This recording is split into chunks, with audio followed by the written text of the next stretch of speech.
네, 국민의힘 이종성입니다. 총리님, 일일 확진자가 4만 명에 육박하고 있죠. 지난 2일 총리님께서 중대본 회의에서 코로나 확산을 일으키는 분들이 청년층이다라는 발언하셨죠. 그 어떤 취지였습니까? 근거가 있습니까?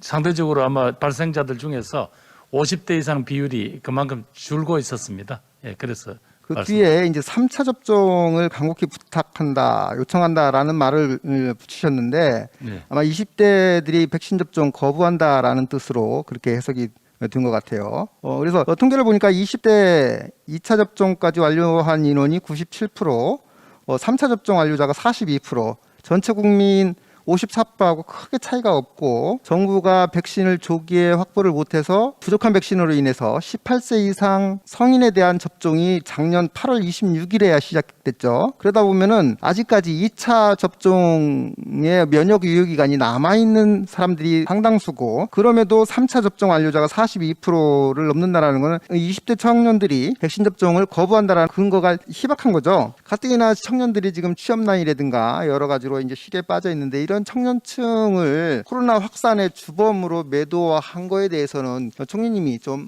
먼저 의원님 먼저 그거는 사과를 하셔야 된다고 생각하는데 어떻습니까? 잘못하면 큰 오해를 불러일으키는데 절대로 매도한 적도 없고요. 이거 우리 전 국민의 공공의 보건과 건강을 위해서 하는 건데 여기 어떻게 어떤 특정 세대들을 매도한다든가 이건 있을 수가 없습니다.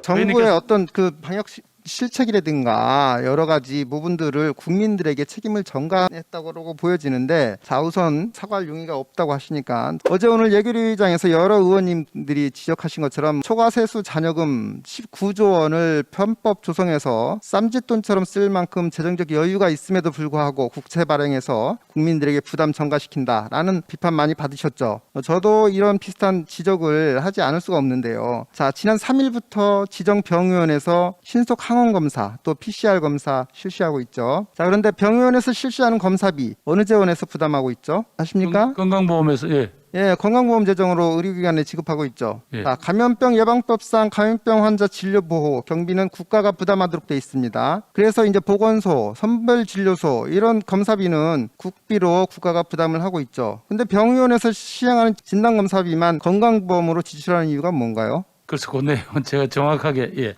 그래서 지금 국민들한테는 병의원에서 실시하는 검사비도 무료라고 홍보를 하면서 결국은 건강보험 가입자들이 납부한 건보료로 검사비를 지급하는 것이고 이게 코로나 상황을 이유로 건부 재정을 좀 쌈짓돈처럼 쓰는 게 아닌가라는 느낌이 듭니다. 특히나 이제 건강보험 재정이 일반 예산보다는 이제 상대적으로 국회 또 재정당국 통제가 느슨하다는 것을 악용해서 예산 편성 의무 책임 해태하고 있다고 보여지는데 어떤 의견을 갖고 계세요? 예, 제가 부총리입니다. 보고를 좀 드리겠습니다.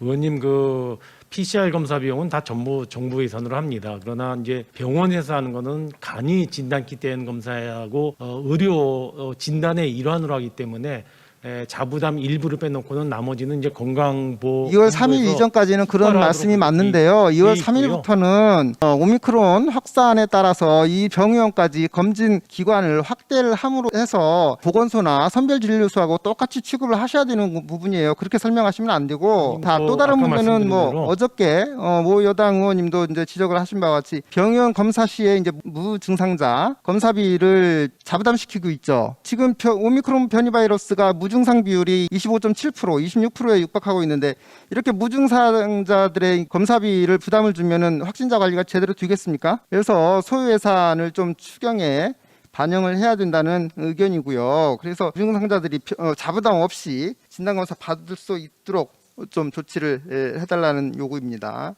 자, 총리님, 최근 민주당 이재명 후보의 경기도지사 시절 배우자인 김혜경 씨를 수행했던 7급 공무원의 공익제보가 있었습니다. 개인 비서를 통한 황제 의전, 또 사적 심부름 등 갑질 문제, 그리고 대리 처방 문제, 관공서 법인카드를 통한 횡령 문제, 다양한 혐의들이 이제 제기가 됐는데 저는 이 가운데서 특별히 이 대리 처방 문제는 우리 국가가 갖고 있는 보건의료체계의 근간을 훼손한다는 차원에서 좀 심각한 문제라고 보고 있습니다. 여기에서 이제 대장동 사건처럼 몸통이라고 지목받으시는 분이 나는 모르는 일이고 아랫사람들끼리의 일탈이었다라고 주장하고 있지만 여러 가지 사안들을 봤을 때 정말 국가가 보건의료체계에 대한 어떤 신뢰를 좀 보여줘야 되지 않나, 그런 조치가 있어야 되지 않나라고 생각이 드는데, 자, 언론 보도 통해서 하나씩 근거로 따져보도록 하겠습니다. 대리처방 사건에서 언급된 리비알정, 여러 가지 경로를 통해서 김혜경 씨 자택으로 배달됐고, 이런 부분들이 5급 공무원 배모 사무관의 지시에 의해서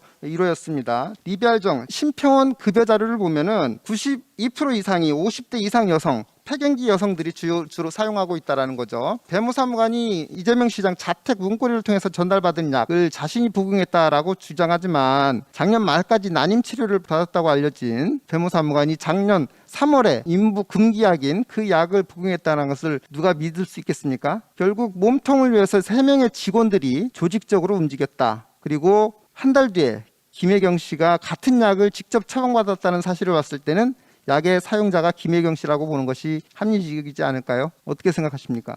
예, 왜 어제도 비슷한 질문이 있었습니다만은 정부를 대표하는 입장에서 후보나 후보자 가족에 대한 이야기를 제가 언급하는 건 적절치 않은 것 같습니다. 후보든 민간인이 됐든 여부를 떠나서 자신이 사용해야 될 약을 다른 사람의 처방을 통해서 확보한다는 것 자체가 의료법 위반이고, 또 국민건강보험법상 부정한 방법으로 급여를 받으면은 2년 이하 징역 3천만 원 이하 벌금, 그리고 또 약사법에도 문제가 있습니다. 자신이 처방받은 약을 판매하거나 또 다른 사람들한테 수여하지 못하도록 돼 있는 약사법을 위반하면은 5년 이하 징역 5천만 원 이하 벌금형, 여러 가지 부분들에 대해서 지금 법령을 위반했다. 그 위에 최고 몸통이 김혜경 씨인지 아니면은 공무원들의 행위인지는 모르겠지만, 이 사람들이 심각하게 보건의료 체계를 지금 훼손하고 있다는 부분에 대해서 행정당국이 의지를 갖고 사실관계를 좀 조사하고 관련자들을 의법 처리를 해야 되는 것이 아닌가 생각하고 있는데,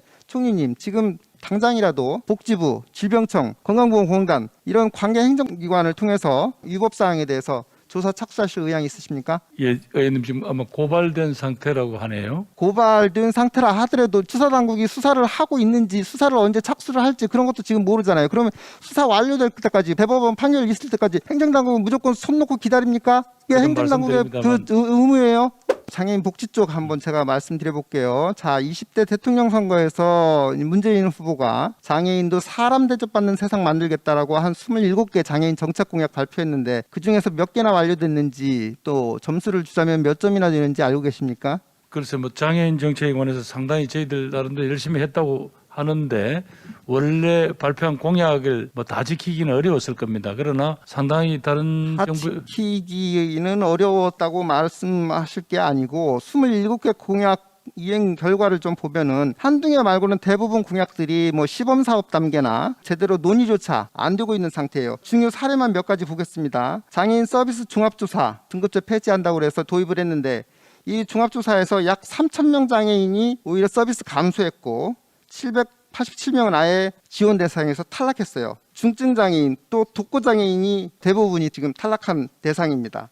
자, 그리고 총리님, 혹시 장애인 의무 고용률 아십니까? 예, 그건 알고 있습니다. 몇 프로입니까? 그 기업이라든가 이게 따라 다를 텐데요. 예, 3.4%입니다. 법적으로.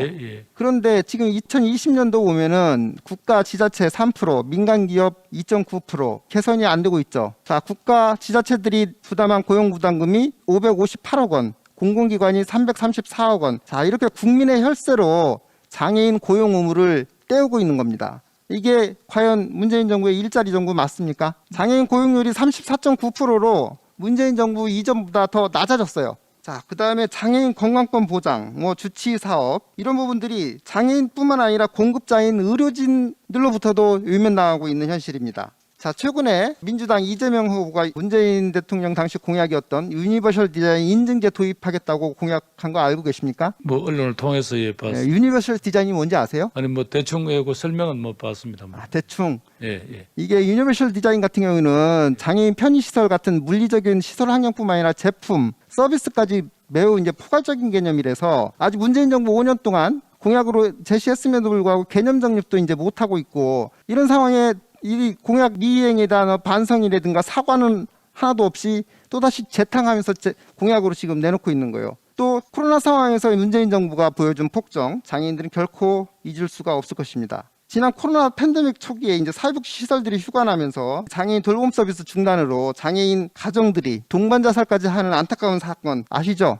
네. 예, 총리님. 그 당시 정부가 어떤 노력했습니까? 돌봄 공백 해소하려는 노력은 없이 발달장애인 지원 사업, 활동 서비스 사업, 장애인 사업 예산 150억 원 삭감해서 코로나 대응 예산으로 이용했고 2021년도에도 280억 원 삭감해서 코로나 예산으로 이용했습니다. 전 국민들 통신지원금 2만 원 주자고 1조 원을 쓸 수도 있다라는 나라에서 정부가 장애인 예산 삭감해가지고 이용했다면 이게 정상적인 나라입니까? 의원님, 제가 요건 정확하게 파악을 못 하고 있는데 혹시 조금 저희들이 나중에 정확하게 파악을 해서 자, 이재명 보고 후보 드리도록 대표 하겠습니다. 구간 게 뭡니까? 지금 기본소득이죠. 기본소득 때에 따라서 한다, 안 한다 말 바꿔가면서 요새는 이제 돌아다니시면서 문화예술인들 기본소득 하겠다, 농어촌 기본소득 하겠다, 신체적 장애로 인해서 어디 가서 일용직 알바 자리도 구하기 힘든 장애인들 대상으로 기본소득 먼저 해야 되는 거 아닙니까? 이렇게 예. 고통받는 사람들 외면하고 선심성 포퓰리즘 정책에 혈안이 된 정부가 바로 사람이 먼저다를 표방한 문재인 정부예요. 이 부분에 대해서 통렬하게 좀 반성하고 국민들에게 사과를 하셔야 되는 부분입니다. 예, 뭐 저희들이 부족한 부분, 특히 장애인 정책 부분에서 부족한 부분이 있고 또 의원님께 지적하신 대로 여러 가지 혹시 정책 집행 과정에서 그분들한테 여러 가지 마음의 상처를 드렸다면 그런 부분에 대해서 좀 진심으로 사과드립니다. 아마 또 다음 정부는 특히 장애인 정책은 뭐 이게 정부가 그 다음으로 또 교대가 된다고 해서 이렇게 가벼이 얘기를 이런 분야가 아니기 때문에 우리 사회가 더 나은 선진복지 사회로 가는 과정에서 더 진전이 있을 거라고 생각됩니다. 저희들이 하여튼 최선을 다했습니다만 부족한 부분에 대해서는 여러 가지로 부끄럽게 생각합니다.